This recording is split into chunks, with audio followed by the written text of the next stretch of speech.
Line and length control ತಗೊಂಡಂಥ Pat Cummins ಹಾಕಿದ ಬಾಲ್ಗಳು ಎಲ್ಲರಿಗೂ ಆದರ್ಶನೀಯವಾಗಿದ್ದು.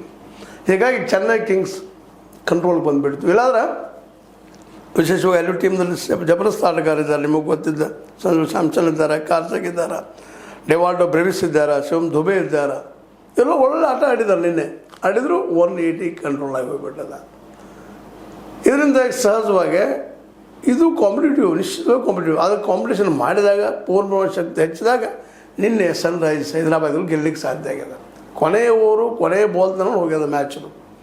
ಇನ್ನೇನು ಮುಗಿದು ಹೋಯ್ತಪ್ಪ, ಯಾರೋ ಗೆಲ್ಬೋದು ಯಾರೋ ಸೋಲ್ಬೋದು ಅನ್ನೋಲ್ಲೇ ಲಾಸ್ಟ್ ಬಾಲನ್ನು ಬೌಂಡ್ರಿ ಹೊಡೆದ ಮ್ಯಾಚ್ ತಮ್ಮ ಮಾಡ್ಕೊಂಡಿದ್ದಾರೆ ನಮ್ಮ ಈ ಸನ್ರೈಸರ್ಸ್. 180ಗೆ 183 ಮಾಡಿದ್ದಾರೆ. ಅಂದರೆ ಅಷ್ಟೊಂದು ರೋಮಾಂಚಕಾರಿಯಾದಂಥ ಆಟ ನಿನ್ನೆ ನಡೆದದ್ದು. ಪ್ರತಿಯೊಂದು ಆಟಗಳು ಹಾಗಾಗಿದ್ದವು. ಇಲ್ಲಿವರೆಗೆ ಅವನು ಉಳಿದಂಥದ್ದು. ಈಗಾಗಲೇ ಈ ಒಂದು ನಮ್ಮ ಏನಪ್ಪ ವಿಶೇಷವಾಗಿ SRH 12 ಮ್ಯಾಚ್ ಆಡಿದ್ದು. ನಿನ್ನೆ ಆಡಿದ್ದು 13ನೇದ್ದು. ಅದೇ ಕಾಲಕ್ಕೆ KKR ಸಹಿತ 13ರ ಮ್ಯಾಚ್. ಇನ್ನು ಒಂದೊಂದು ಮ್ಯಾಚ್ ಎಲ್ಲ ಟೀಮಿನೂ ಇದ್ದಾವೆ. ಯಾರು 13 ಆಗಿದ್ದಾವೆ ಅವರು ಎಲ್ಲ 12 ಆದವರು 2 ಅವಕಾಶಗಳು ಇದ್ದಾವೆ. 12 ಆದ ಟೀಮ್ಗಳು ಏನಪ್ಪ ಅಂತಂದ್ರೆ ಈಗ CSK ಮತ್ತು ಇನ್ನೊಂದು RR 12 ಆಗಿದ್ದಾವೆ. ಅದೇ ಕಾಲಕ್ಕೆ MI 12 ಆಗ್ಯದ, LSGನೂ 12 ಆಗ್ಯದ. ಅವರು ಒಂದಾಗ್ಬೋದು, ಬಟ್ ಅವ್ರಿಗೆ ಹೋಪ್ಸ್ ಇಲ್ಲ. ಟಾಪ್ ಈ 4ದಲ್ಲಿ ಹೋಪ್ಸ್ಗಳು ಹೆಚ್ಚಾಗಿದ್ದಾವೆ. ಇದರಲ್ಲಿ ವಿಶೇಷ RRಗಂತೂ ಇವತ್ತು ನಡೆಯುತ್ತಿರೋದು ಮ್ಯಾಚ್ನಲ್ಲಿ ಗೆಲ್ಲಲೇಬೇಕಂತ ಅನಿವಾರ್ಯತೆ.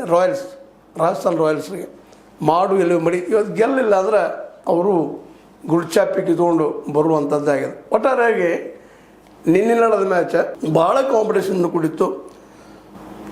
ಅದರಲ್ಲೂ ಪ್ರಮುಖವಾಗಿ ಈ ಸನ್ರೈಸರ್ಸ್ ಬೌಲರ್ ಪ್ಯಾಟ್ ಕಮಿನ್ಸ್ ಭಾಳ ಬ್ಯೂಟಿಫುಲ್ಲಾಗಿ ನಿನ್ನೆ ತಮ್ಮ ಶಕ್ತಿಯನ್ನು ಪ್ರದರ್ಶನ ಮಾಡಿ ಈ ನಮ್ಮ ಚೆನ್ನೈ ಸೂಪರ್ ಕಿಂಗ್ನ ಸೋಲಿಸುವಲ್ಲೇ ಭಾಳ ಪ್ರಮುಖ ಪಾತ್ರ ವಹಿಸಿದ್ರು ಅನ್ನೋದು ಯಾರೂ ಮರೀಲಾರದ ವಿಷಯ.